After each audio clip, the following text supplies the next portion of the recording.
You know, what I love to do is, and it always touches my heart, I always want to find the entrepreneur, but I don't actively pursue it. Sometimes it just shows up at the front door for me. And, you know, I'm in a part of New Jersey. Some people call it Central Jersey. I'll call it the Jersey Shore area because I grew up in Bayonne. And as a result of that, I'm around a lot of people that have means and money and success materialistically. But every once in a while, you'll meet somebody that makes a difference in the community at a level that you can't even calculate what that may look like 50 or 100 years later. And over the summer, and the person I'm about to introduce, I've known him from a distance, I'd say for the last 10 years. We share a common love, which is basketball.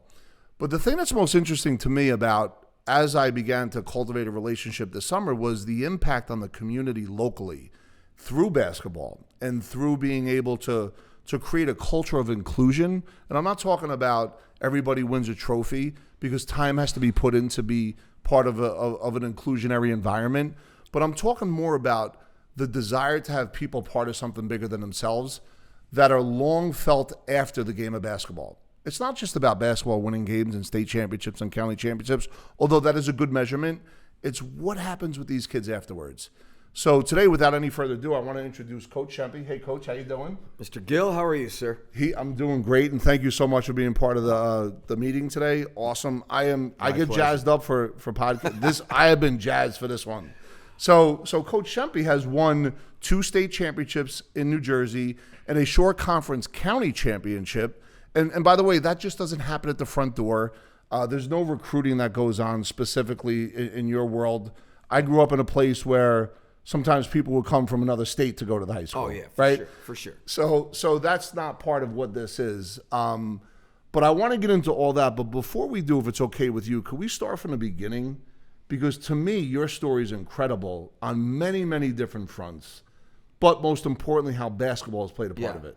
Yeah, for sure. So you're not a guy that grew up in New Jersey, right? No. So where'd you grow up? Let me take you back to Rocky River, Ohio. Yes.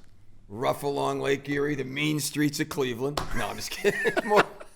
Yeah, I'm from Cleveland, huge Browns fan. Wow. Die hard, CLE till I die, the land. But yeah, when I got out, I knew I didn't want to. My parents are from Long Island. Oh, I didn't know that. Oh, yeah, my parents are from Long Island. So they gave you a little flavor then. A little something. They gave you something. Yeah, in the land. A little swag in there, I guess. But, my dad was a salesman for a copper and brass company, sort of rough and tumble, and worked his way through the Rust Belt, Pittsburgh, Buffalo.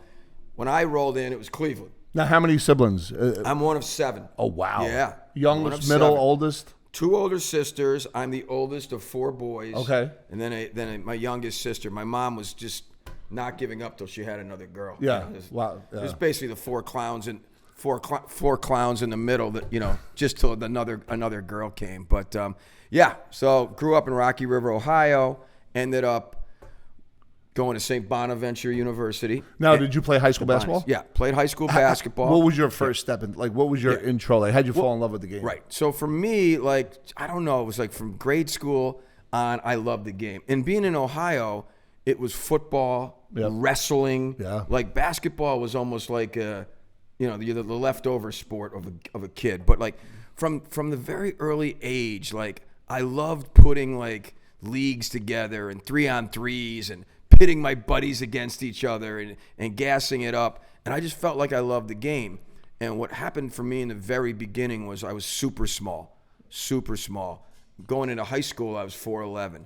But prior to that, 4'11" as a freshman. Wow. As a freshman. Wow. And prior to that, I was always the last guy in the line of the pictures. And I think a lot of that, I mean, it's somewhat of a cliche, but I think a lot of that is what motivated me, because they automatically were like, you ought to look into wrestling. Yeah. You perfect at 105. Wow. You'd be perfect at 102 or 97, whatever it was. And I was always the kid saying like, yo, I'm a hoopster. Like I want to ball. That's what I want to do. I'm a basketball player. Coach, that's awesome. Let me ask you a question though, because my audience is a lot of entrepreneurs, right? Yeah. People that have to feel failure at a high level to succeed. Right. And sometimes there's a lot of versions of you that they say, okay, I'll do wrestling. What was it in your nature, if you could like touch on it, that said, no, what, there's something different for me, even in the moments where you were feeling maybe a little bit of pressure not to play basketball? Because that is amazing at 4'11" to hear that and to still stick with it.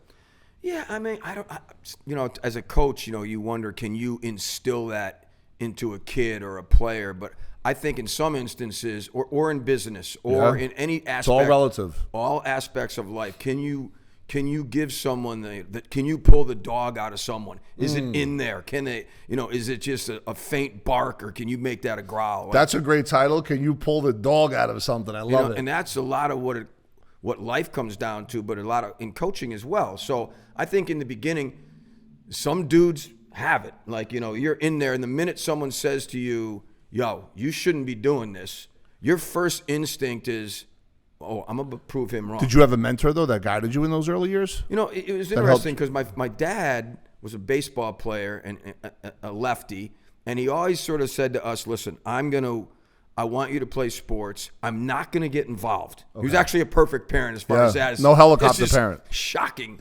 But and in my neighborhood, I had I had a couple of twins that were a little older than me and a few other people. So, that's one thing I miss about around here in certain areas where you live is like our teachers a lot were the older kids in the neighborhood. Yes, like, absolutely. I don't want Shempy, and then 3 years later, oh, I'll take him. Yeah. It wasn't like, oh, he don't feel bad, he's last pick. It was like you had motivational tenets that you used to be like, yo, hard knocks. How am I going to survive the street? Yeah. How am I, listen, this not like I was, growing up, in a brutal streets at all. No, but just to get picked on a team, like that's feeling you're either going to get picked or you're not. And there's a feeling that goes with that. So I do think there was some sort of right from the get-go a Napoleon-esque type vibe where it was like, the size of the fight and the dog, not the dog in the fight. Yeah. So fast forward a bunch of years, 30 years later, that's literally what I built